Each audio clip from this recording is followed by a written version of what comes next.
शांति। 29 जून 2025 आज की साकार मूल्य अव्यक्त मूल्य।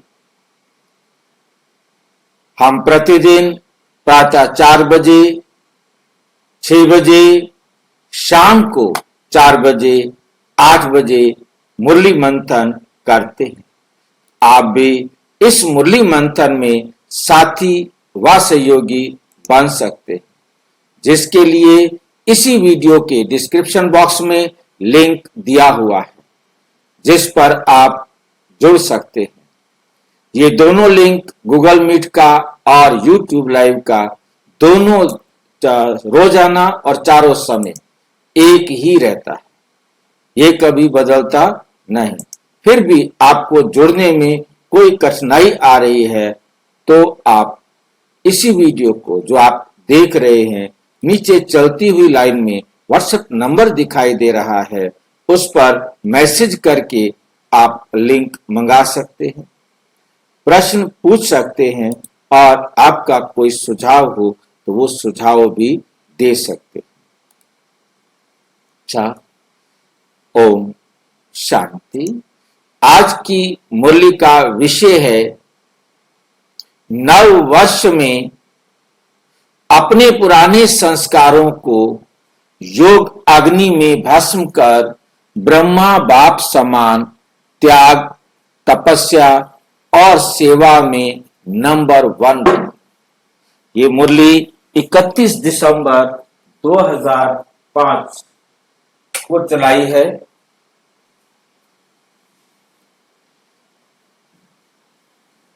तो 31 दिसंबर है तो नया वर्ष भी आ रहा है। नए वर्ष की भी सबको मुबारक देंगे, परंतु नए वर्ष में हमको करना क्या है, ये बाबा हमें आज समझा रहे हैं कि अपने पुराने संस्कारों को योग अग्नि में भस्म कर दो। जो हमारे पुराने संस्कार हैं, जो हमें बाबा का बनने में रुकावट डाल रहे हैं, जो हमें श्रेष्ठ देवता बनने में बाधक है, उन संस्कारों को क्या करना है, हमें भस्म करना। और ब्रह्मा बाप समान, जैसे ब्रह्मा बाबा ने अपना तन, मन, धन और जन इस यज्ञ में स्वाहा किया है, इस योग अग्नि में भस्म कर ब्रह्मा बाप समान त्याग, जैसे ब्रह्मा बाप ने त्याग किया है, ऐसे ही त्याग करके नंबर 1 इसमें आए। त्याग, तपस्या और सेवा, 3 काम करने। एक त्याग करना है, किस चीज का त्याग करना है ये निर्णय करना है, क्या तपस्या करनी है, और तीसरा सेवा। आज की मुरली में हमें ब्रह्मा बाप समान अपने जीवन में 3 चीजों को लाना है, त्याग, तपस्या और सेवा। तब हम नया वर्ष मना सकते हैं। नंबर 1 बनो, जैसे ब्रह्मा बाबा नंबर 1 बना।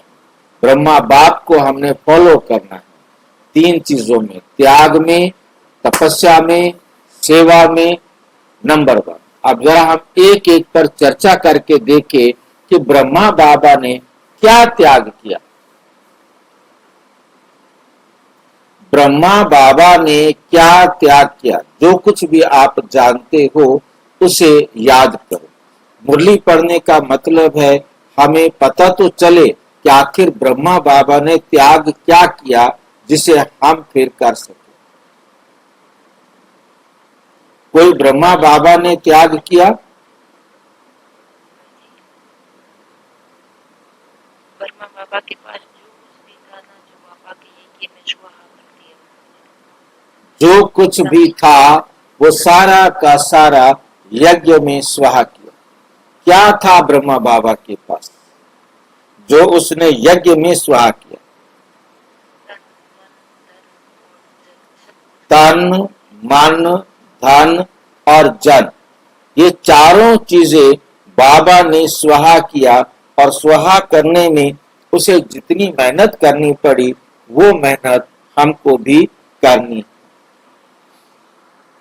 ये बात हमें बहुत अच्छी तरह से समझनी कि ब्रह्मा बाबा को भी ये चारों चीजें देनी पड़ी। और देने का मतलब ये नहीं था कि उसने धन का यूज किया बाबा की श्रीमत पर, मन का यूज किया बाबा की श्रीमत पर, और जितना भी जो कुछ भी जन थे तो बाबा को दिए, बाबा के थे बाबा को दे दिए। बाबा को देने का मतलब ये तो नहीं था कि बाबा को दे दिए, ये लो जब खाना भी आप खिलाना। अब खाना तो हर एक आत्मा ने अपने भाग्य अनुसार जिस दाने पर जिसका नाम लिखा है वो खाएगा। ये ड्रामा में हर एक का फिक्स है, वो कोई भी एक दाना भी कोई फालतू नहीं खा सकता, कम भी नहीं खा सकता। जहां है जैसा है वो उसके पास पहुंचेगा। कैसे पहुंचेगा? ये ड्रामा के अंदर कि हर पानी को भी, इवन कोई भी संसार की छोटी से छोटी बड़ी से बड़ी वस्तु किसी भी आत्मा के पास पहुंचनी है तो कैसे पहुंचनी है, ये ड्रामा में निश्चित है। तो जब हमें ड्रामा की बात समझ में आती है तो हमें समझ में आता है कोई त्याग नहीं किया, ब्रह्मा बाबा ने कोई त्याग नहीं किया। त्याग सिर्फ भक्ति में दिखाई देता है, त्याग सिर्फ देह अभिमान में दिखाई देता है। ब्रह्मा बाबा को ये बात बेशक समझने में देर लगी, जिसके लिए उन्हें पुरुषार्थ करना पड़ा, और हमने तो वो पुरुषार्थ किया ही नहीं कि भी त्याग करने के बाद सोचना पड़े। हमने तो त्याग किया ही नहीं। हम तो अब ज्ञान को समझ रहे हैं और अब ज्ञान के आधार पर हमने समझ लिया है और उस समझ पर चले कि जो कुछ है वो ड्रामा का है, ना साथ लाए थे ना साथ ले जाएंगे, ये सारी दुनिया जानती है। और ये बात हमें समझ में आ गई कि कोई भी चीज जिसने यूज करनी है वो यूज करेगा। मैं राजी खुशी उसे दूं या मैं रो करके दूं, ये मेरा फैसला है, मेरा पार्ट है। मेरे पार्ट में यदि कोई चीज किसी को देनी है मैं उसे दूंगा, चाहे मुझे उसके लिए रोना पड़े, और मैंने नहीं देनी है तो मैं उसे नहीं दूंगा, चाहे उसे कितना भी घाटा हो जाए या मुझे भी घाटा हो जाए। तो मुझे खुशी मिलनी है, मुझे सुख मिलना है, मैंने जो देना है। परंतु ये बात हमें बहुत अच्छी तरह से समझनी है, त्याग कुछ भी नहीं। इस त्याग में जितना त्याग है उससे ज्यादा हमें फायदा मिल रहा है, त्याग से भी ज्यादा हमें फायदा मिला। हमने गंदा खाना छोड़ दिया, हमें स्वस्थ लाभ मिला। हमने व्यर्थ चिंतन छोड़ दिया तो हमें लाभ मिला, हमारे समय बचा, हमारी एनर्जी बची। मतलब हमने जो कुछ भी बाबा ने त्यागने के लिए दिया है, छोड़ने के लिए दिया है, उसमें हमारा ही भला है, हमारा ही कल्याण। बाबा ने हमारे कल्याण के लिए, ब्रह्मा बाबा को कोई नुकसान हुआ क्या? प्रैक्टिकल में खाने की कोई प्रॉब्लम आई हो, रहने की कोई प्रॉब्लम आई हो, वो संतुष्ट। यदि मुझे एक छाछ का गिलास और उसके साथ एक ढोढे का टुकड़ा मिला है तो ठीक है, बस काफी है, इतना ही मिल गया है वो भी काफी है। यदि वो सोचे कि मेरी क्या किस्मत है, इतना पैसा था उतना था, मेरे को एक छाछ का गिलास और एक रोटी का और ढोढे का टुकड़ा मिल रहा है, या उसके लिए अलग बना के उसको तो दिया जाए, नहीं। जो सब खाएंगे बाबा भी वही खाएंगे।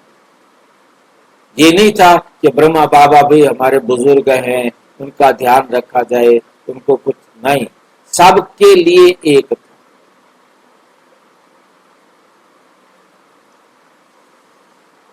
तो हमें बहुत अच्छी तरह से समझना त्याग क्या हुआ, तपस्या। अब किसी चीज को भी तपस्या कहो, तपस्या यदि हम शब्द के आधार पर देखें, आप यदि उठते हैं तो ये भी तपस्या है, सोते हैं तो ये भी तपस्या, कोई भी काम आप कर रहे हैं वो तपस्या है। मतलब किसी चीज को प्राप्त करने के लिए आप जो पुरुषार्थ कर रहे हो उसे तपस्या कहा जाता है। तो आपने कोई भी काम करना है, अब यदि उन्हें क्या काम करना पड़ा, कोई आ गया तो उन्हें ज्ञान सुनाना हुआ। आपने अपनी नींद को थोड़ा त्याग तो करना है ना, आपने कोई काम तो करना है ना। कोई भी काम करने के लिए, आप अपनी कोई चीज प्राप्त करने के लिए जो आप पुरुषार्थ करते हैं वो तपस्या, ठीक है कि नहीं? त्याग तो है छोड़ना, दे दिया दूसरे को। आपने किसी के लिए नींद छोड़ दी, आपने किसी काम के करने के लिए कोई साधन छोड़ दिया, कोई सुविधा छोड़ दी, वो है त्याग। और तपस्या है पुरुषार्थ। अब उन्होंने क्या पुरुषार्थ किया? परमात्मा की श्रीमत पर चलना। हमें बाबा ने एक ही तपस्या दी है कि मेरी श्रीमत पर चलो। अब जरा सोच कर देखो, परमात्मा की श्रीमत पर नहीं चलते हम तो किसी और की तो मत पर चलेंगे ना, या मन मत पर चलेंगे, या पर मत पर चलेंगे, या श्रीमत पर चलेंगे। काम तो किसी ना किसी के कहे के अनुसार करेंगे ना। तो विशेष हम ध्यान से देखें तो क्या तपस्या करनी पड़ेगी, जिस तपस्या से उसका श्रेष्ठ जीवन बने, श्रेष्ठ चरित्र बने। और सेवा भी परमात्मा की डायरेक्शन पर, सेवा भी तपस्या का दूसरा हिस्सा है। मतलब तपस्या में अपने लिए या किसी और के लिए दोनों आ जाते हैं। मतलब कोई चीज अपने लिए प्राप्त करना चाहते हो, वो तपस्या कर रहे हो, परंतु जिससे औरों का भला हो वो सेवा कहलाता है। और औरों के भले में अपना भला है। हमें पता है कि हम जितना औरों को सुख देंगे उतना हमें सुख मिलेगा, और जितना उन्होंने किया उनको मिलेगा, दिया हुआ मिलेगा।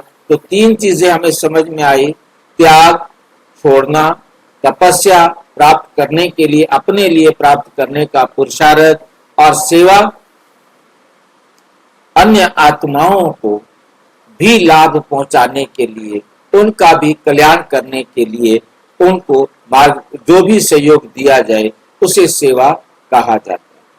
तो ये तीन काम बाबा ने किए, और तीनों काम बाबा की श्रीमत पर किए, शिव बाबा की श्रीमत पर किए। सारा कुछ बढ़िया हो गया, कोई भी काम में दिक्कत या कमी नहीं आई। तो ये त्याग भी नहीं है, ये तपस्या भी नहीं है जिससे दुनिया डरती है कि कितना त्याग तपस्या करते हो, कितनी तुम सेवा करते हो। क्या सेवा करते हो? कोई सोच के बताए हम क्या सेवा करते हैं? मुरली पढ़ रहे हैं तो अपने लिए पढ़ रहे हैं, ये सेवा हुई है? बताओ, ये सेवा है क्या? आप मुरली सुन रहे हो तो अपने लिए सुन रहे हो, क्या सेवा हो रही है? सेवा तब है, ठीक है, दूसरी आत्माओं को, नई आत्माओं को आपने समझाने का प्रयास किया, आपने उनको जितना समझाया, ज्ञान दान जितना आपने किसी को दिया, आपका ज्ञान का खजाना बढ़ता गया। क्या सेवा हुई?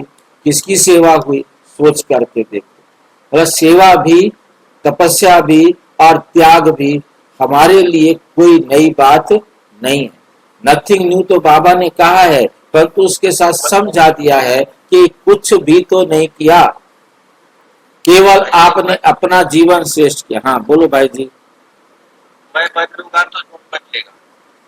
हाँ, मैं बदलूंगा तो जग बदलेगा। मतलब मुझे बदलना है ना, मुझे तो बदलना है।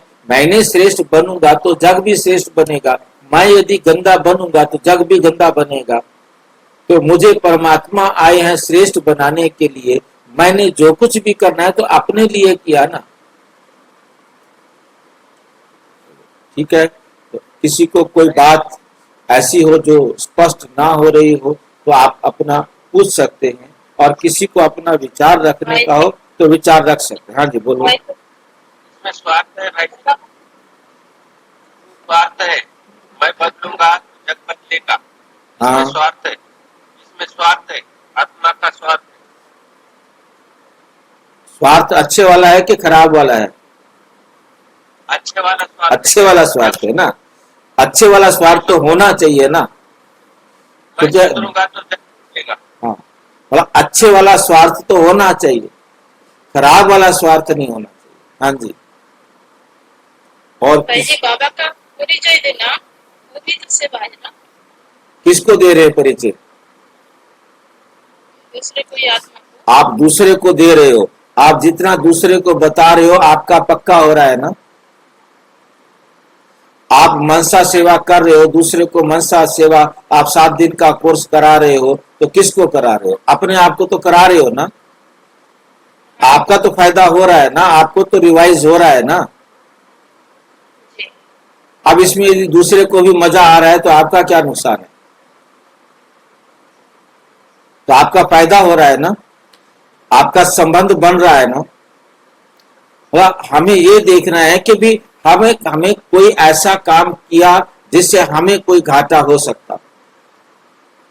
बाबा की डायरेक्शन पर त्याग, तपस्या और सेवा, ये तीनों के तीनों हमारे अपने ही हित में है, और किसी के हित में तो ऑटोमेटिक होंगे, पर तो हमें अपना हित देखना है कि हमारे हित में तो है ही ना। हमें तो किसी प्रकार का कोई घाटा नहीं हुआ, फायदा ही हुआ है ना। यदि हम किसी व्यर्थ बातें करें तो अपना नुकसान, अपने नुकसान के साथ दूसरे का भी नुकसान। हम यदि किसी दुखी हो तो दूसरे को भी दुख देवें, अपना भी नुकसान तो दूसरे का भी नुकसान। हम अपने आप को जितना अच्छी तरह चढ़ती कला में ले चले हैं, उतना ही हमारे संबंध संपर्क में आने वाली आत्माएं भी चढ़ती कला में जाएंगी।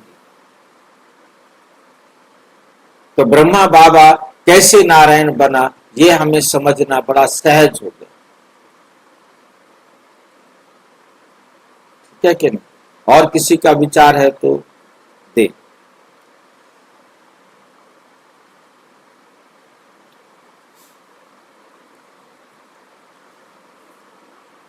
आज बाप दादा चारों ओर के, चाहे सन्मुख है चाहे दूर बैठे, दिल के समीप है।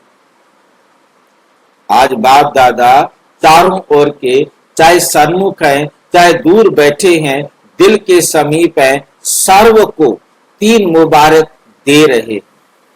एक, नव जीवन की मुबारक, दूसरी नव युग की मुबारक, तीसरी आज के दिन वर्ष की मुबारक। आज का दिन नया वर्ष मनाने जा रहे हैं तो उसकी भी मुबारक। आप सभी भी नए वर्ष की मुबारक देने और मुबारक लेने आए हो। वास्तव में सच्ची दिल की खुशी की मुबारकें आप ब्राह्मण आत्माएं लेते भी हो और देते भी हो। क्या हम लेते और देते हैं? नोट करना है, सच्ची दिल की खुशी, सच्ची दिल के खुशी की मुबारक। क्या अंतर होता है? झूठे दिल की खुशी की मुबारक भी होती है क्या? झूठे दिल की खुशी क्या है और सच्चे दिल की खुशी क्या है? कौन समझाएगा ये?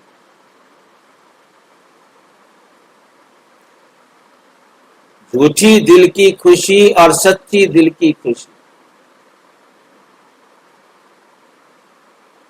जी, सच्चा दिल हमारे जब बदल होती, संस्कार सुधर जाते तो हमारा सच्चा दिल हो जाता है। और इसके लिए सीधा एक ही लाइन में हम जवाब दे कि देह अभिमान में जो प्राप्त की खुशी वो झूठी खुशी।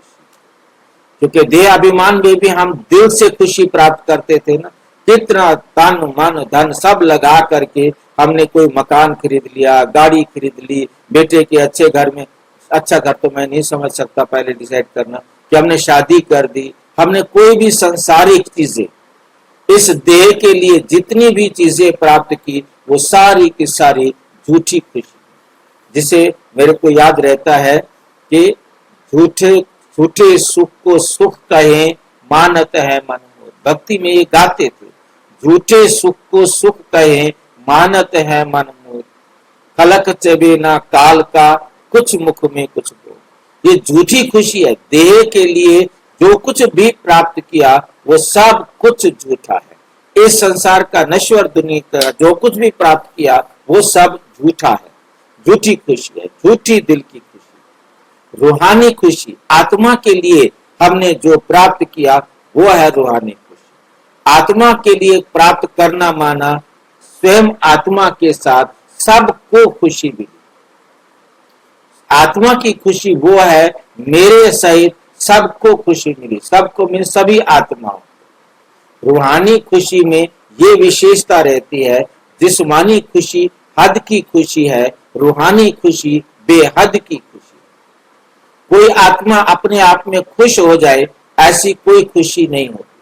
रूहानी खुशी का मतलब है जो सबको खुशी दे। तो सच्ची दिल की खुशी मिली है ना, हमें सच्ची दिल की मुबारकें, खुशी की मुबारकें। आप ब्राह्मण आत्माएं लेते भी हो और देते भी हो। हम दुनिया की नश्वर खुशी की कोई मुबारक नहीं दे सकते। अब जो हम मुबारकें देते हैं, कोई आता है कहते हैं जी हमारे बेटे की शादी हुई है, मुबारक हो, हमने गाड़ी ली है, हम भी कहते हैं मुबारक हो। क्या करें, उनको झूठी खुशी मिली है, झूठी खुशी की उनको सुख है, उनको सुख मिल रहा है, तो उनको हम खुशी या सुख में उसको मुबारक देते हैं, परंतु वो है झूठी खुशी। झूठा दिल उनका खुश हो गया, हल्की खुशी मिल गई, सांसारिक खुशी मिल गई, वो अभी मिली है और अभी चली जाएगी, उसका कोई भी भरोसा नहीं। तो वो है हमारे पास झूठी खुशियां, झूठे सुख और झूठी बातें। अब बाबा हमें आकर सच्ची खुशी लेने की, मुबारकें देने के लिए कहते हैं। आज के दिन का महत्व है, विदाई भी है और बधाई भी है। विदाई और बधाई का ये संगम युग है। दिन को कहेंगे संगम का दिन, दिन को कहेंगे संगम का दिन। इसको नए वर्ष का दिन नहीं कहा, कौन सा दिन कहा? संगम का दिन। एक तरफ क्या है, साल जा रहा है, दूसरी तरफ साल आ रहा है। संगम की महिमा बहुत बड़ी है। आप सभी जानते हैं कि संगम युग की महिमा के कारण आजकल पुराने और नए वर्ष के संगम को कितना धूमधाम से मनाते। वास्तव में ये संगम हमारा है और इसी कारण इसके महत्व को जानते नहीं, धूमधाम से मनाते हैं, क्योंकि ये पुराना वर्ष जा रहा है, नया वर्ष आ रहा है। आओ सारी रात जागकर शराब नाच करके हम अपनी खुशियां मनाएं। कितना खर्चा करते हैं, स्पेशल घर छोड़ करके बाहर मनाने के लिए जाते। मैंने वंडरफुल ये सीन देख रहा। संगम युग की महिमा के कारण ही इसे पुराने नए वर्ष के संगम की महिमा है। जहां दो नदियां मिलती हैं, संगम होता है, उनकी भी महिमा है। जहां नदी सागर के संगम है, उसकी भी महिमा है, जिसको बोलते हैं गंगा सागर, डायमंड हार्बर, जहां समुद्र के साथ ब्रह्मपुत्रा नदी मिलती है, उसकी भी महिमा है। लेकिन सबसे बड़ी महिमा इस संगम, सबसे बड़ी महिमा इस संगम की है, पुरुषोत्तम संगम युग की है, जहां आप ब्राह्मण भाग्यवान आत्माएं बैठे हो, जहां आप ब्राह्मण भाग्यवान आत्माएं बैठे हो। ये नशा है ना। अगर आपसे कोई पूछे आप किस समय पर हो, आपसे कोई पूछे आप किस समय पर हो, क्या कलयुग में रहते हो या सतयुग में रहते हो, तो क्या फलक से कहेंगे कहां रहते हो, सतयुग में रहते हो या कलयुग में रहते हो?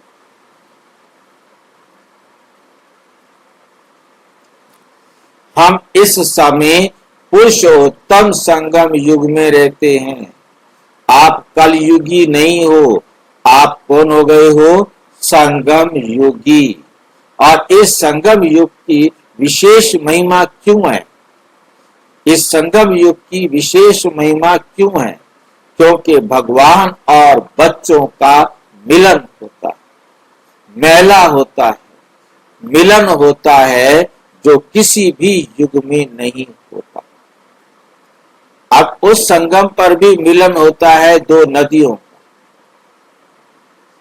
और फिर उन दो नदियों के महत्व को बढ़ाने के लिए, अमरत्व को लाने के लिए यहाँ बाबा और हम आत्माएं मिलती हैं। हम आत्माएं अमर होती हैं। हम आत्माओं को बाबा क्या बनाते हैं? अमर बनाते हैं। तो उन्होंने भी एक अमर कथा लिख दी, और अमर कथा जिसमें अमर कथा ने अमृत को समुद्र से प्राप्त कराया, दिखाया, और उसकी एक बूंद प्रयाग में गिरी थी। जहां जहां क्या होते हैं, संगम होते हैं, वहां एक एक बूंद गिरी थी। अब वो बूंद गिरी होगी, पता नहीं कब गिरी होगी। वैसे तो समुद्र मंथन से कोई अमृत निकलता नहीं, चलो हम मान लें कि अमृत निकला भी, उसकी बूंद गिरी। अब वो बूंद कहाँ पड़ी है? वो रेत में अभी तक सूखी नहीं है क्या?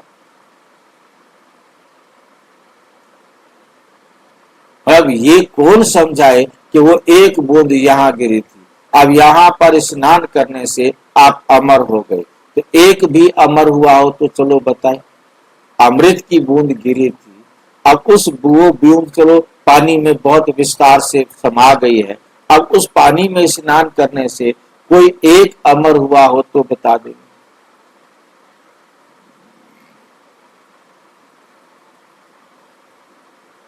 अमृत का वर्णन करते, जब तक ये संगम का प्रोग्राम रहा था तो ये टेलीविजन पर, न्यूज पर सबको बार बार ये सुनाया जा रहा था कि अमृत की बूंद एक गिरी थी, यहाँ एक गिरी थी हरिद्वार में, और एक गिरी थी दूसरे तीर्थ पे, और एक तीसरे पे। जी शरीर तो विनाशी है, इसको कितना भी मिलाए तो इसका तो विनाश होना ही है। नहीं वो तो ठीक है, मतलब मेरा यहाँ है वास्तव में इस संगम पर बाबा कह रहे हैं मैं आकर अमर बनाता हूँ, और उन्होंने अमृत की बूंद गिरा के दुनिया को महत्व दे रखा है, इसलिए इतने लोग जो है मतलब स्नान करने के लिए गए। ये ज्ञान अमृत है भाई जी, ये ज्ञान अमृत जो बाबा इस टाइम देते हैं, ये अमृत टाइम, ये जो अमृत किसी भी युग में नहीं मिलता, जो किसी भी युग में नहीं होता। तो मेला मनाने आए हो ना आप, मिलन मेला मनाने के लिए कहां कहां से आए हो। कभी स्वप्न में भी सोचा था कि ड्रामा में मुझ आत्मा को ऐसा भी भाग्य नूंदा हुआ है, पर आत्मा का परमात्मा से मिलन का भाग्य था, और बाप भी हर एक बच्चे के भाग्य को देख हर्षित होते हैं, वाह भाग्यवान बच्चे वाह। अपने भाग्य को देखा, दिल में अपने प्रति वाह वाह वाह वाह, मेरा भाग्य वाह वाह, मेरा बाबा वाह वाह, मेरा ब्राह्मण परिवार वाह, ये वाह वाह के गीत ऑटोमेटिक दिल में गाते रहते हो ना। तो आज इस संगम के समय अपने अंदर सोच लिया कि किस किस बातों से को विदाई देनी। आज जो है सोचना है कि हमें कौन कौन सी बातों को विदाई देनी है, सदा काल के लिए विदाई देनी है, क्योंकि सदा काल के लिए विदाई देने से सदा काल की बधाइयां मना सकेंगे। बधाइयां भी हमें तब सदा काल की मिलेगी, यदि हमने थोड़ी देर के लिए विदाई दी तो बधाई भी हमें थोड़ी देर वाली मिलेगी। ऐसी बधाई दो जो आपके चेहरे को देख जो भी आत्मा सामने आए वो भी बधाइयां प्राप्त करे, आपके चेहरे पर इतनी खुशी हो आपको देखते ही खुश हो जाएगा, वे भी बधाइयां प्राप्त कर खुश हो जाए। जो दिल से बधाई देते व लेते हैं वो सदा ही कैसे दिखाई देते हैं। संगम युगी फरिश्ता सभी का यही पुरुषार्थ है ना, ब्राह्मण सो फरिश्ता और फरिश्ता सो देवता, क्योंकि बाप को सब प्रकार के संकल्प व जो भी कुछ प्रवृत्ति का, जो कुछ भी प्रवृत्ति का कर्म का बोझा है वे भी दे दिया है ना। बोझा दिया है या थोड़ा सा रह गया है, बोझा दिया है या थोड़ा सा रह गया है, क्योंकि थोड़ा सा वो भी बोझा फरिश्ता बनने नहीं देगा, थोड़ा भी बोझ होगा वो आपको हल्का नहीं बनने देगा। जब बाप बच्चों का बोझा लेने के लिए तैयार है, लेने के लिए आया है, तो बोझा देना मुश्किल है क्या? मुश्किल है या सहज है? बता दो। जो बोझा जो समझते हैं बोझ दे दिया वो हाथ उठाओ, जो समझते हैं बोझ दे दिया वो हाथ उठाओ। आपने बोझ दे दिया है तो जरा बताओ क्या क्या बोझ दिया। वो तो हाथ उठवा रहे हैं, वो तो चलो झूठा सच्चा जैसा भी हो। अब जरा आप अपनी बुद्धि के अंदर सोच करके देखें कि क्या क्या बोझा मुझे बाप को देना है, अभी तक नहीं दिया, क्योंकि सारे बोझ अब। हाँ जी, पुराने संस्कारों को बाप को देना है। देना है तो यानी बाबा ने कहा है देना है तो हम सारे जानते हैं, परंतु दिया क्या? हमने कोई भी चीज दी है क्या बाबा को अभी तक? बाबा ने हाथ उठवा दिए कि बोझे दे दिए। बोझा क्या है? सबसे पहला बोझा मेरा शरीर है। मैंने जिनको मेरा मेरा कह रखा है वो सारे बोझे हैं। मैंने मेरा मेरा कहना छोड़ा ही नहीं है। चश्मे को ही मैं नहीं कहता हूं मेरा नहीं है, ये मेरा चश्मा है। सारा दिन मेरी बुद्धि में रहता है, ये मेरा चश्मा है, ये मेरा शरीर है, मेरा साधन है। मेरा मेरा सारा दिन कितने को कहते हैं? हमने दिया तो कुछ है ही नहीं बाबा को ना। अब हमने, हाँ जी, हमारा कुछ है नहीं तो दूंगी क्या? आप दे नहीं रहे। मेरा तो जिसको आप में किसी चीज को है, जिसको आप मेरा कहते हो, बता दो मेरा है आपसे। नहीं कुछ। मेरा है तो नहीं, वो तो हर एक को पता है, परंतु हम क्या सारा दिन इस शरीर को मेरा शरीर कहते हैं या बाबा का शरीर बोलते हैं? 24 घंटे में कितनी बार बाबा का शरीर बोला और कितनी बार मेरा शरीर बोला? कितनी बार मेरे बच्चे बोले, कितनी बार आपने बाबा के बच्चे बोले, कितनी बार आपने मेरी गाड़ी बोला, बाबा की गाड़ी बोला? और आप 24 घंटे में हर एक आत्मा, मैं खुद अपने आप को इसमें देख रहा हूं, आप भी अपने आप को देखो कि मैंने सारा दिन में 24 घंटे में कितनी बार कहा मेरा बाबा, कितनी बार कहा बाबा का घर, बाबा का शरीर, बाबा के शरीर को खाना खिला रही हूं या मैं खाना खा रही हूं, क्या कहा? मतलब ये चिंतन करना है। मतलब मैंने किसी भी चीज को, यदि सारा कुछ मैंने बाबा को दे दिया है, तो मैंने जब भी किसी को मुझे बताने का मौका मिला तो मैंने क्या उसे बताया ये बाबा का? मैंने उसे क्यों बताया मेरा है? मुझे सही परिचय देना चाहिए था, ये तन बाबा का है, ये मन बाबा का है, ये भाई बाबा का है, ये बहन बाबा की है, बस जो भी है वो सब बाबा के हैं। क्या मैंने बाबा बाबा लगाया उसके साथ? और लगाने के बाद, हाँ जी, वो मेरा बाबा का भी नहीं है, वो मेरा मेरा भी नहीं है, कुछ भी नहीं है, बाबा का भी नहीं है। अब ड्रामा अनुसार हो रहा है भाई जी। नहीं, ड्रामा अनुसार हो रहा है, परंतु ड्रामा को भी क्या हमने एक्यूरेट समझा? चलो हम आपकी बात को, इस बात को भी हम मंथन में ले लेते हैं। हम बाबा का नहीं कहते तो किसका है? ड्रामा का। तो ड्रामा का है तो उसे आपने मेरा क्यों बोला? सारा दिन चेक तो यही करना है ना, क्योंकि जब मैं सारा दिन एक्यूरेट चेक करूंगा तब होगा ना। हम सिर्फ ज्ञान सुनते वक्त, मैं भी क्या क्लास कराते वक्त, ज्ञान कराते वक्त आपको मैं ऊंची ऊंची बाबा की बातें सुना देता हूं, परंतु चेक तो मुझे करना है, क्या मैं प्रैक्टिकल भी अपने जीवन में वो लाता हूं कि नहीं लाता? सुनाने से तो आपको लगेगा कि ठीक है ये बहुत अच्छा भाई, परंतु यदि मेरे जीवन में होगा तब तो अच्छा भाई है। यदि वो बात मेरे जीवन में नहीं है तो असली बात तो बाबा ये कह रहे कि हाथ उठाओ, आपने अपना सब कुछ बाबा को दे दिया। अब दे दिया में हाथ हमने खड़ा कर दिया, क्योंकि ये मुरली मैंने सुनी हुई है, 2005 की मुरली है, हम बाबा के सामने हैं। अब आप सोचिए कि हाथ तो सारे खड़े कर दिए हमने, हाथ उठाओ बाबा ने कहा, दे दिया, परंतु हमने उस सेकंड ये नहीं सोचा कि दिया कि नहीं दिया, क्योंकि अब हम मुरली सुन रहे हैं, बाबा के प्रभाव में है, बाबा के प्रभाव में होने के कारण हाथ खड़ा कर देते हैं।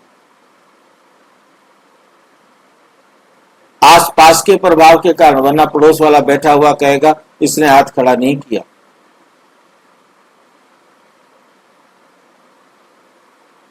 देखना, सोच के हाथ उठाना, बाबा यही कह रहे हैं, देखना, सोच कर हाथ उठाना। मैंने सिर्फ आपको सोचने के लिए रोक दिया, बाबा ने भी वही रोक दिया कि देखना, सोच के हाथ उठाना।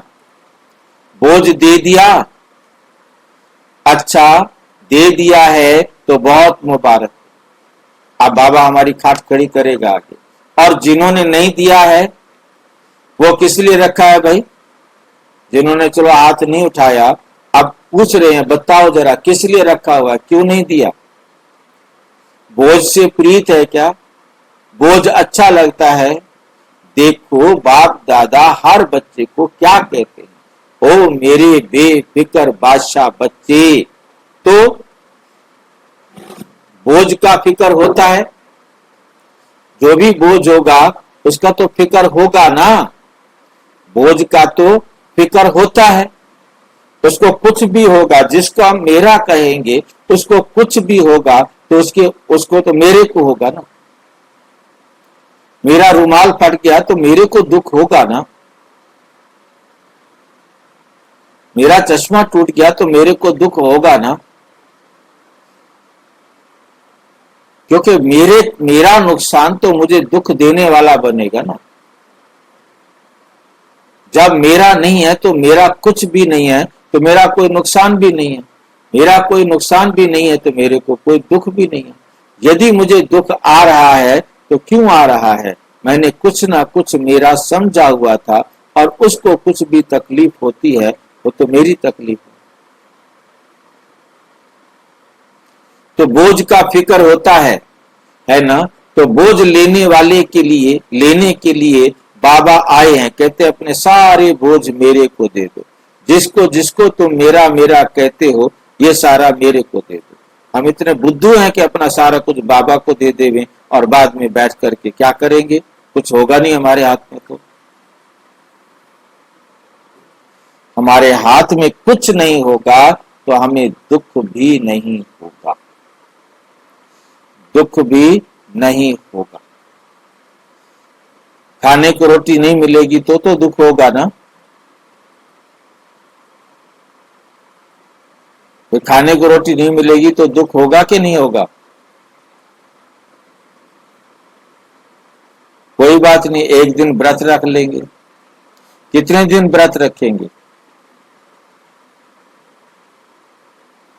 आखिर कमाने जाना पड़ेगा, पुरुषार्थ करने के लिए जाना पड़ेगा। पुरुषार्थ कोई भी कर तब सकेगा जब वो प्राप्त करना चाहता, जब वो अपने आप में सक्षम होगा।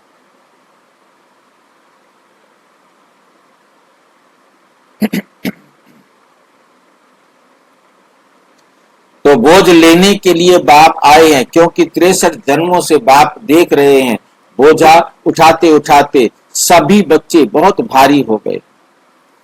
इसलिए जब बाप बच्चों को प्यार से कह रहे हैं बोझा दे दो, फिर भी क्यों रख लिया है? क्या बोझ अच्छा लगता है? सबसे सूक्ष्म बोझ है पुराने संस्कारों का, सबसे सूक्ष्म, जो आत्मा को बहुत भारी कर देता। बाप दादा ने हर बच्चे के इस वर्ष का, क्योंकि वर्ष पूरा हो रहा है ना, तो इस वर्ष का चार्ट देखा। आप सब ने भी अपना अपना चार्ट देखा, वर्ष का चेक किया होगा। तो बाप दादा ने देखा कि कई बच्चों को इस पुराने संसार की आकर्षण कम हुई है, पुराने संबंध की भी आकर्षण कम हुई है, लेकिन पुराने संस्कार उसका बोझ मेजोरिटी में रहा हुआ है, किसी ना किसी रूप में, चाहे मनसा अशुद्ध संकल्प नहीं, लेकिन व्यर्थ संकल्पों का संस्कार अभी भी परसेंटेज में है। मतलब व्यर्थ संस्कार तो है ना, अभी भी परसेंट में है, दिखाई देता है। वाचा में भी दिखाई देता है, संबंध संपर्क में भी कोई ना कोई संस्कार अभी भी दिखाई देता है। तो आज बाप दादा सभी बच्चों को मुबारक के साथ साथ यही इशारा देते हैं कि ये रहा हुआ संस्कार समय पर धोखा देता भी है और अंत में भी धोखा देने के निमित्त बन जाएगा। इसलिए आज संस्कार का संस्कार करो। ये क्या बोला होता है? संस्कार का भी संस्कार होता है क्या? क्या कहना चाहता है बाबा? ये संस्कार का संस्कार करो। जी मरना है भाई। जीते जी मरना है। संस्कार माने मरना होता है क्या? पुराने संस्कारों को पूरी तरह से छोड़ना है। पुराने संस्कारों को पूरी तरह से छोड़ना है। संस्कार पूरा जला देना है, स्वाहा करना है। पुराने संस्कार आत्म स्मृति में बनाए हुए और आत्म स्मृति में बनाए हुए बाबा की श्रीमत पर उन्हें अपने धारण करना है। संस्कार से संस्कृत बनी थी। संस्कृत भाषा का नाम भी संस्कार के आधार पर आया था। सुधरी हुई भाषा। संस्कृत भाषा का अर्थ है सुधरी हुई भाषा। इससे पहले जो भाषा थी उसमें व्याकरण के नियम ना होने के कारण वो सुधरी हुई नहीं थी। संस्कार का अर्थ है परिवर्तन करना। संस्कार का अर्थ है समाप्त करना। इन संस्कार के पर्यायवाची शब्द बहुत सारे बन जाते हैं। हमें परिवर्तन करना है, अंतिम संस्कार कहा जाता है, लास्ट परिवर्तन, क्योंकि जिसके बाद उसमें कोई भी अशुद्धि नहीं रहती। पांचों तत्वों को जला देने से पांचों तत्व शुद्ध हो जाते हैं। हमें उस समय स्मेल आती है, परंतु पांचों तत्व जलने के कारण अपने शुद्धतम रूप में चले जाते हैं। हर एक चीज अपने अपने तत्व में मिल जाती है। यही होता है अंतिम संस्कार। अंतिम संस्कार किसका होता है? शरीर का होता है, जिसमें पांचों तत्व अपने पांचों तत्वों में मिल जाते हैं। जितना भी पानी था वो स्टीम बन के चला गया, वायु वायु में चला गया, पृथ्वी पृथ्वी में चली गई, अग्नि अग्नि में चली गई। अग्नि भी कार्बन डाइऑक्साइड है। कार्बन डाइऑक्साइड के रूप में अग्नि वातावरण में जाती है। वही फिर भोजन में दोबारा कार्बोहाइड्रेट के रूप में सब रोजाना लेते हैं। तो सूरज से वो वापस वो सूर्य की गर्मी को कार्बोहाइड्रेट, अपना कार्बन जो है कार्बन डाइऑक्साइड, उसको पत्ते में, फल में, सब्जियों में एकत्रित कर देती है सूर्य की ऊर्जा को। और जब वो हम खाते हैं तो हमारे शरीर में वो अलग होते हैं, तो हमें फिर से ऊर्जा मिलती है। तो हमें समझ में आ गया कि संस्कार का अर्थ है परिवर्तन करना, सुधारना।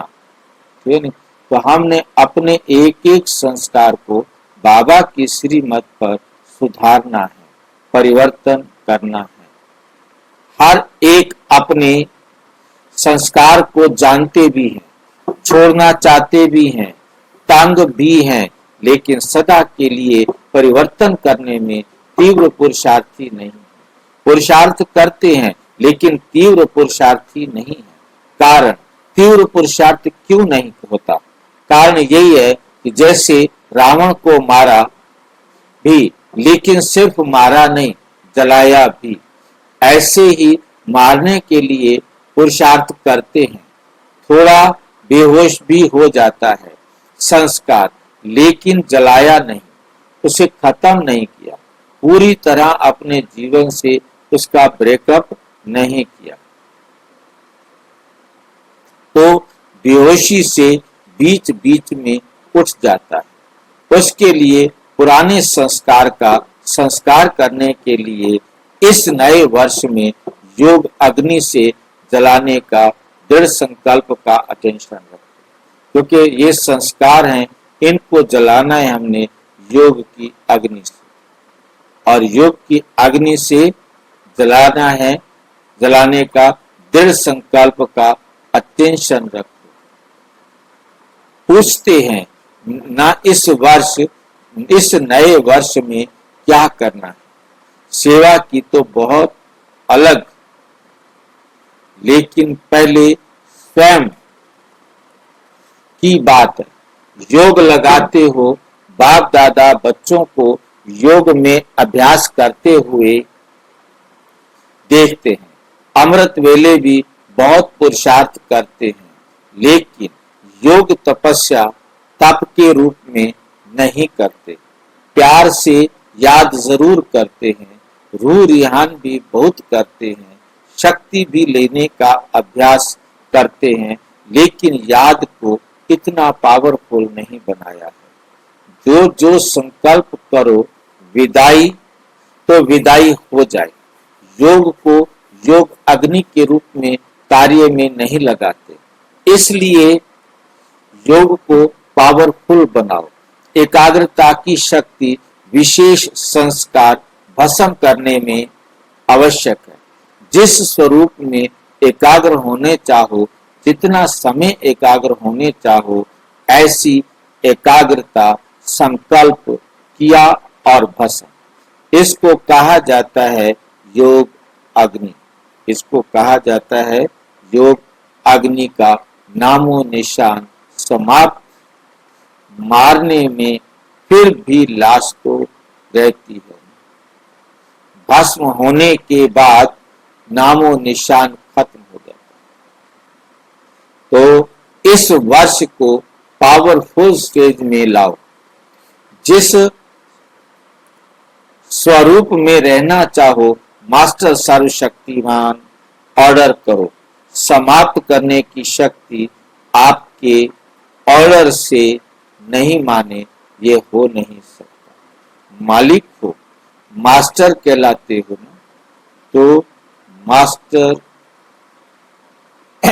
ऑर्डर करे और शक्ति हाजिर नहीं हो तो क्या वो मास्टर है? मास्टर ऑर्डर करे कि सहन शक्ति आओ और आ जावे सामना करने की शक्ति।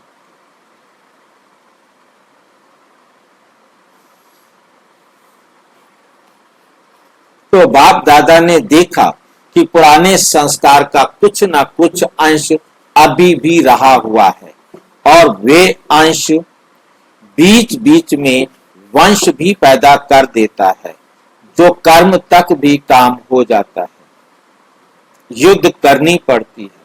तो बाप दादा को बच्चों का समय प्रमाण युद्ध का स्वरूप अच्छा नहीं लगता।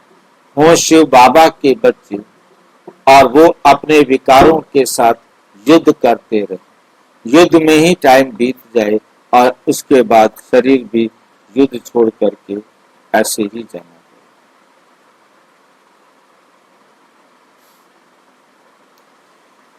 बच्चों का समय प्रमाण युद्ध का स्वरूप बाबा को अच्छा नहीं लगता कि बच्चे युद्ध कर रहे हैं। क्या करूं ना करूं, करूं ना करूं, खाऊं ना खाऊं,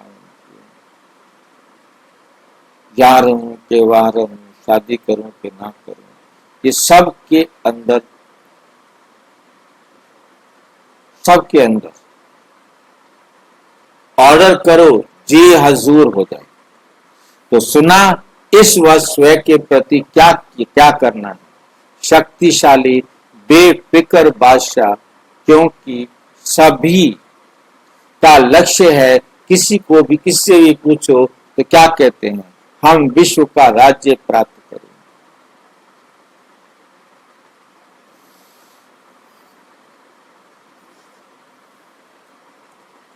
राज्य अधिकारी बनेंगे, अपने को राज्य राजयोगी कहलाएंगे या प्रजा योगी। क्या है?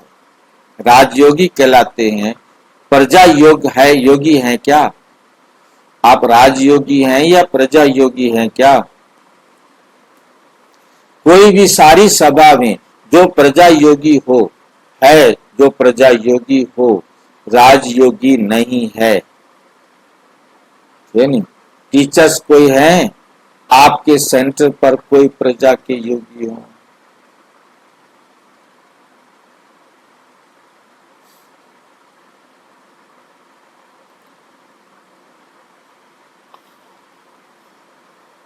तो आपके सेंटर पर कोई प्रजा योगी है? कहलाते तो सब राजयोगी हैं। प्रजा योगी में हाथ कोई नहीं उठाता है, अच्छा नहीं लगता है ना, इसलिए प्रजा योगी में हाथ नहीं उठाते हैं। और बाप को भी फखुर है। बाप दादा फखुर से कहते हैं कि संगम पर भी हर बच्चा राजयोगी बच्चा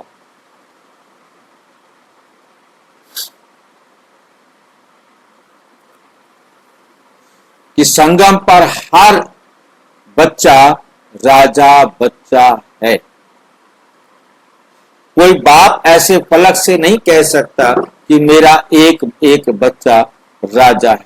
पूरी दुनिया में कोई भी बाप ऐसे नहीं कह सकता कि मेरा एक एक बच्चा राजा बच्चा है।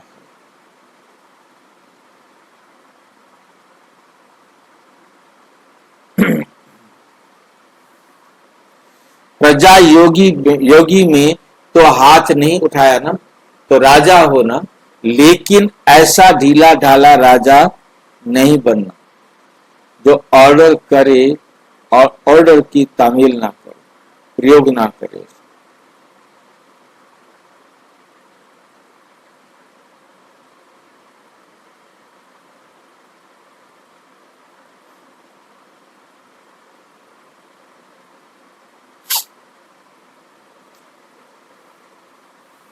कमजोर राजा नहीं बनना।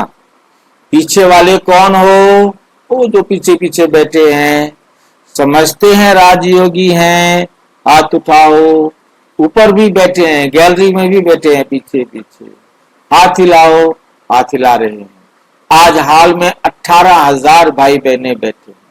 बाप दादा देख रहे हैं, हाथ उठाओ। ऊपर वाले उठाओ, जबरदस्ती हाथ उठाने वाले माइक वाले भी पकड़ करके।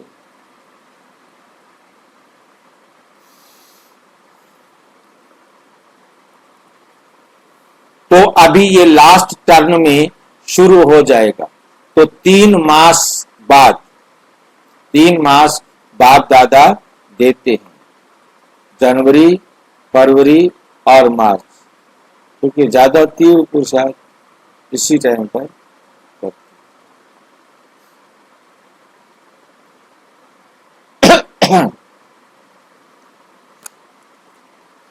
ठीक है, देवें होमवर्क देवें, बाबा कहते हैं होमवर्क देंगे, क्योंकि ये बीच बीच का होमवर्क भी है, लास्ट का पेपर भी है।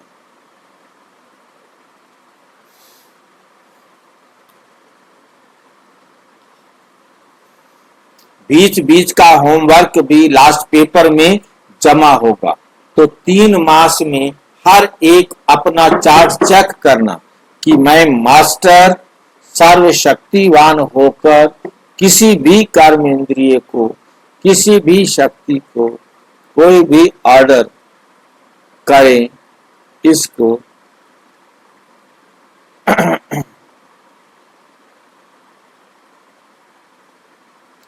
किसी भी शक्ति को जब ऑर्डर करें, जो ऑर्डर करे वो प्रैक्टिकल में ऑर्डर माना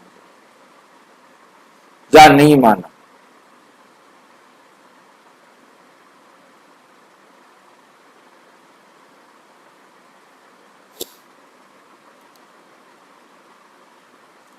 नहीं, ऑर्डर माना या नहीं माना कह सकते हैं ना।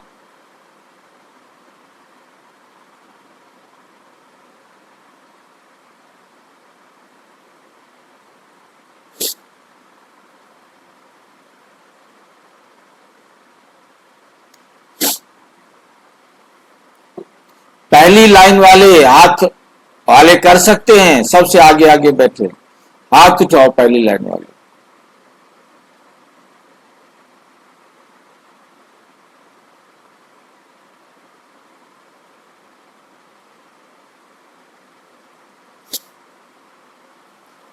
तीन मास कोई भी पुराना संस्कार वार नहीं करे।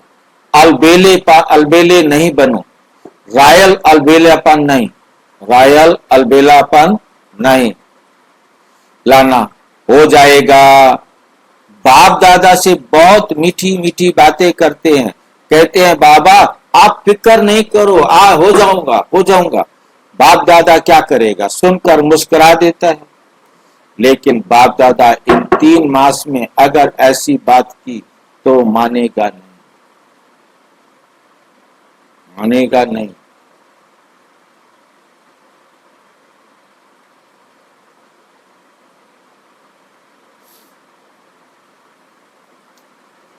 मंजूर है तो हाथ उठाओ, दिल से हाथ उठाना, सभा के कारण हाथ नहीं उठाना। करना ही है, चाहे कुछ भी सहन करना पड़े, कुछ भी छोड़ना पड़े, कोई हर्जा नहीं, करना ही है। पक्का पक्का पक्का, टीचर्स करना है, पक्का पक्का पक्का।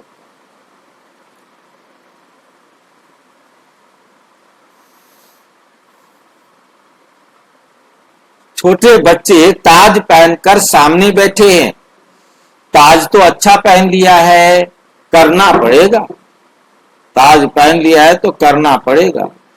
अच्छा, देखना बच्चे हाथ उठा रहे हैं, अगर नहीं करेंगे तो क्या करें, वे भी बता दो, वो भी बता दो कि आप नहीं करेंगे, जिसका रिजल्ट ये निकलेगा।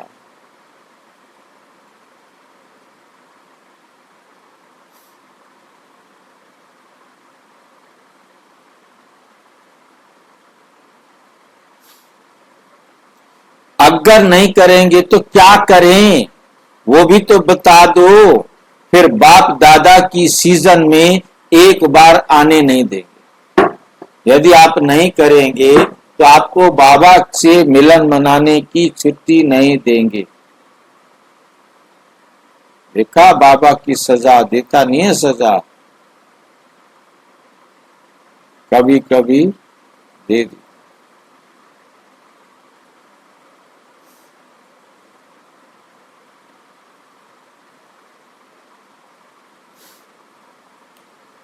कि समय आपका इंतजार कर, क्योंकि बाप दादा देख रहे हैं, समय आपका इंतजार कर रहा है, आप समय का इंतजार करने वाले नहीं हो।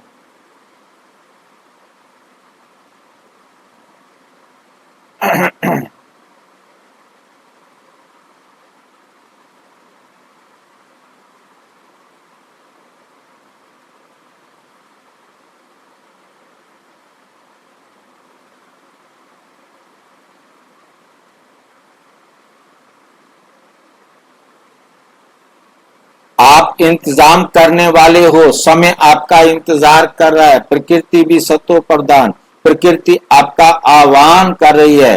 तो 3 मास में अपनी शक्तिशाली स्टेज में रहे हुए संस्कारों को परिवर्तन करना। वहां कहा था संस्कार का, संस्कार करो, आप क्या कह रहे हैं, संस्कार का परिवर्तन करना। अगर तीनों संस्कार अटेंशन में रखे ना,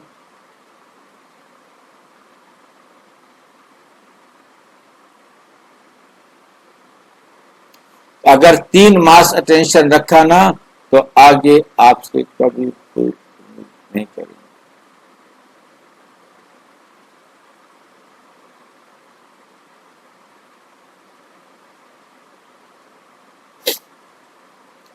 अटेंशन रखा ना, तो उसके आगे भी अभ्यास हो जाएगा। एक बारी परिवर्तन की विधि आ गई ना, तो बहुत काम में आएगी। समय का आप इंतजार नहीं करो, कब विनाश होगा, कब विनाश होगा, सब रूह रुहान में पूछते हैं, बाहर से नहीं बोलते हैं, लेकिन अंदर से पूछते हैं।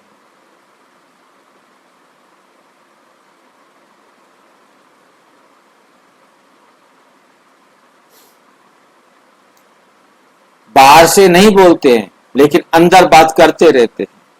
पता नहीं कब विनाश होगा, 2 साल में होगा, 10 साल में होगा, कितने साल में होगा। आप क्यों समय का इंतजार करो, समय आपका इंतजार कर रहा है। बाप से पूछता है, तारीख बता दो, थोड़ा सा वर्ष बता दो, 10 वर्ष लगेंगे, 20 वर्ष।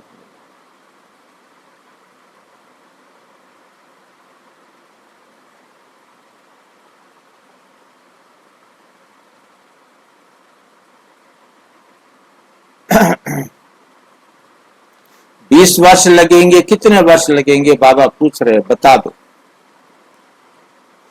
बाप दादा बच्चों से प्रश्न पूछते हैं कि आप सब बाप समान बन गए हो। पर्दा खोलें कि पर्दा खोलेंगे तो कोई कंघी कर रहा है, कोई फेस को क्रीम लगा रहा है, अगर एवर रेडी नहीं है, संस्कार समाप्त हो गए तो बाप दादा को पर्दा खोलने में क्या देरी लगेगी।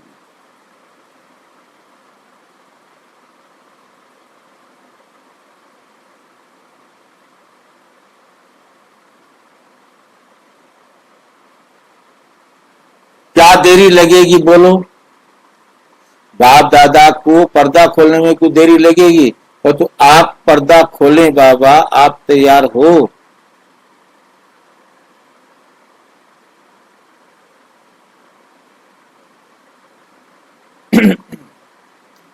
संस्कार समाप्त हो गए तो बाप दादा को पर्दा खोलने में क्या देरी लगेगी। एवर रेडी तो हो जाओ ना। हो जाएंगे कह के बाप का बहुत समय खुश कर लिया। अब मैं खुश नहीं होता, खुश होऊंगा तो गलत काम बताता है।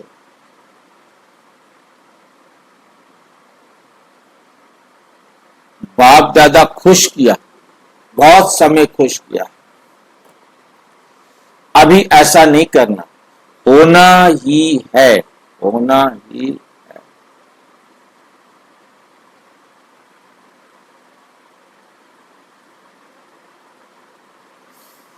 बाप समान बनना है, इसमें तो सभी हाथ उठा देते हैं। उठाने की जरूरत नहीं है। ब्रह्मा बाप को देखो, संस्कार में तो ब्रह्मा बाप को फॉलो करना है ना। ब्रह्मा बाप ने त्याग, तपस्या और सेवा लास्ट घड़ी तक साकार रूप में प्रैक्टिकल करके दिखाई है अपनी ड्यूटी में। शिव बाबा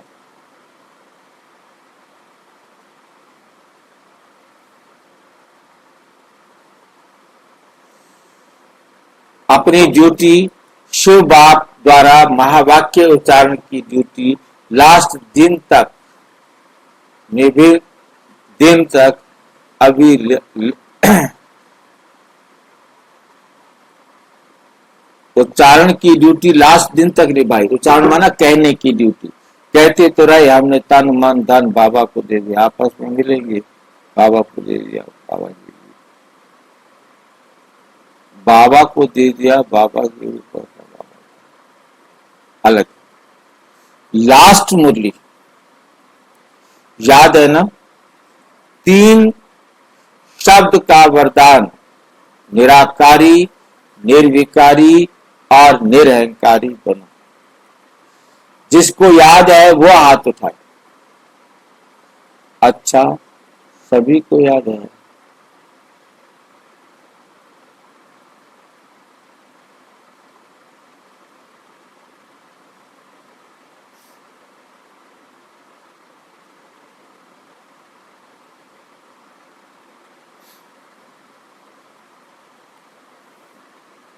अच्छा, सभी को याद है, मुबारक हो। याद भी लास्ट दिन तक किया, अपना पुराना कमरा नहीं छोड़ा। बच्चों ने कितना कहा, लास्ट दिन तक किया। अच्छा, प्यार से ब्रह्मा बाप को कहा, लेकिन बच्चों के लिए बनाया, स्वयं नहीं यूज किया। और सदा 2:30-3 बजे उठकर स्वयं प्रति तपस्या की ब्रह्मा बाबा ने, संस्कार भस्म किए, तब कर्मातीत अवस्था बने।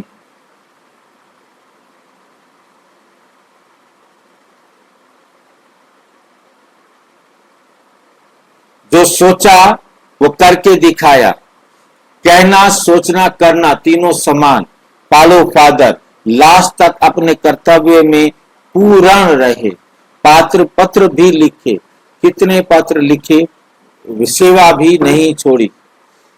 फॉलो फादर, अखंड महादानी, महादानी नहीं, अखंड महादानी, खाली महादानी नहीं।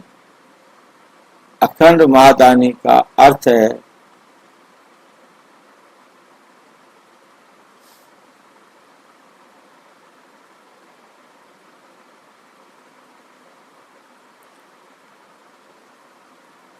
महादानी महादानी नहीं, अखंड महादानी का प्रैक्टिकल रूप में दिखाया। अंत तक, लास्ट तक बिना आधार के तपस्वी रूप में बैठे। कभी बच्चे तो आधार लेते हैं ना,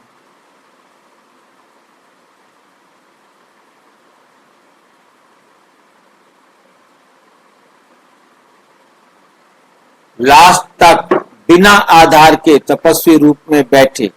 अभी बच्चे तो आधार लेते हैं ना बैठने का, लेकिन ब्रह्मा बाप ने आदि से अंत तक तपस्वी रूप रखा, आंखों में चश्मा नहीं डाला। ये सूक्ष्म शक्ति है, निराधार सपन मात्र रहे। उसका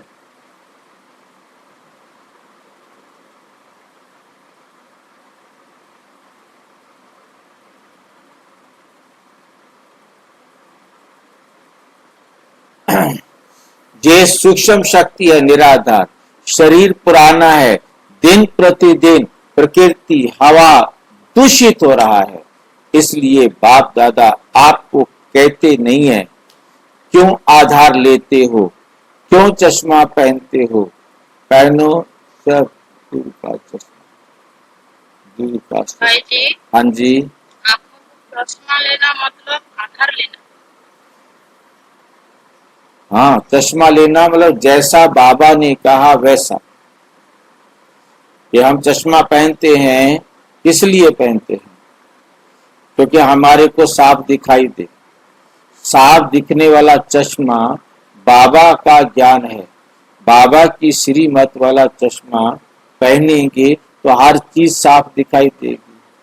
आपने यदि दुनिया वाला चश्मा शरीर को पहनाया, ये तो ना कर सके। ठीक है,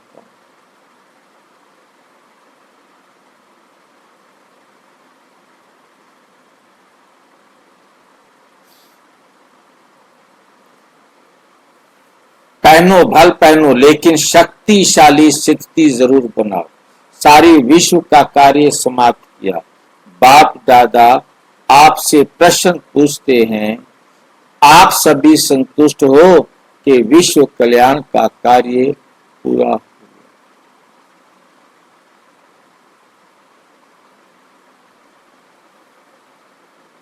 आप सभी संतुष्ट हो कि विश्व कल्याण का कार्य पूरा हो गया है? जो समझते हैं कि विश्व कल्याण का कार्य समाप्त हो गया है वो हाथ उठाओ। कैसे उठा देंगे भाई?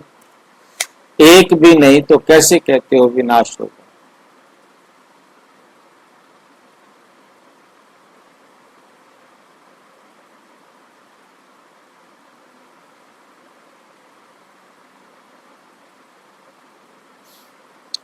तो कैसे कहते हो विनाश होगा? काम तो पूरा किया नहीं है, काम पूरा करो तब तो विनाश हो। अच्छा, चारों ओर के सदा उमंग उत्साह में आगे बढ़ने वाले, सदा हिम्मत से बाप दादा की पदम गुणा मदद के पात्र बच्चों को सदा विजयी रत्न है। हर कल्प में विजयी बने थे, अब भी हैं और हर कल्प में विजयी हैं ही हैं। ऐसे विजयी बच्चों को सदा एक बाप दूसरा ना कोई, ना संसार का आकर्षण ना संस्कार की आकर्षण, दोनों आकर्षण से मुक्त रहने वाले सदा बाप समान बच्चों को बाप दादा का याद, प्यार और नमस्ते। हम बच्चों की भी नमस्ते।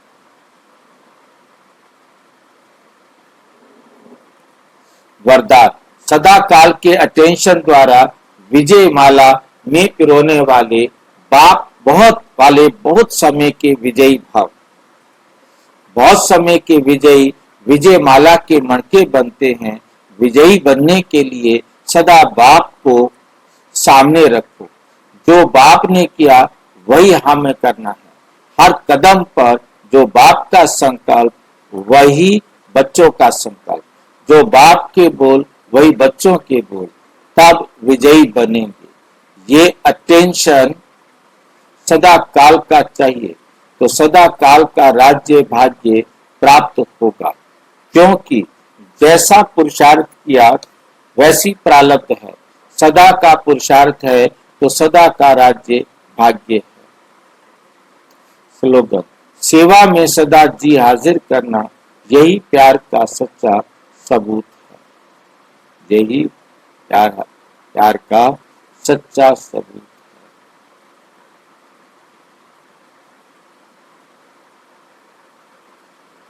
स्लोगन: सेवा में सदा जी हाजिर करना, यही प्यार का सच्चा सबूत। अव्यक्त इशारा: आत्मिक स्थिति में रहने का अभ्यास करो, अंतर्मुखी बनो। जैसे कोई भी व्यक्ति दर्पण के सामने खड़ा होते ही स्वयं को साक्षात्कार कर लेता है, वैसे आपकी आत्मिक स्थिति शक्ति रूपी दर्पण के आगे कोई भी आत्मा आवे तो वे एक सेकंड में स्वस्वरूप का दर्शन व साक्षात्कार कर सकते। आपके चश्मे के द्वारा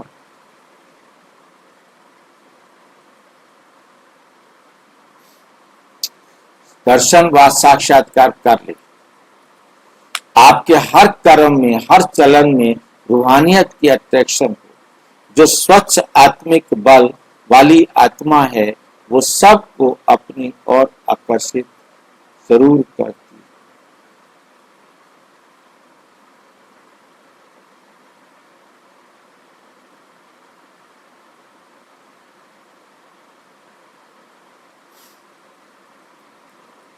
अच्छा, ओम शांति। और विस्तार से जानने के लिए प्रजापिता ब्रह्मा कुमारी ईश्वरीय विश्वविद्यालय के किसी भी सेवा केंद्र पर संपर्क करें। और यदि कोई प्रश्न है तो 9213106986 पर केवल टेलीग्राम करें। 9650692270 पर केवल व्हाट्सएप करें, फोन नहीं। ओम शांति।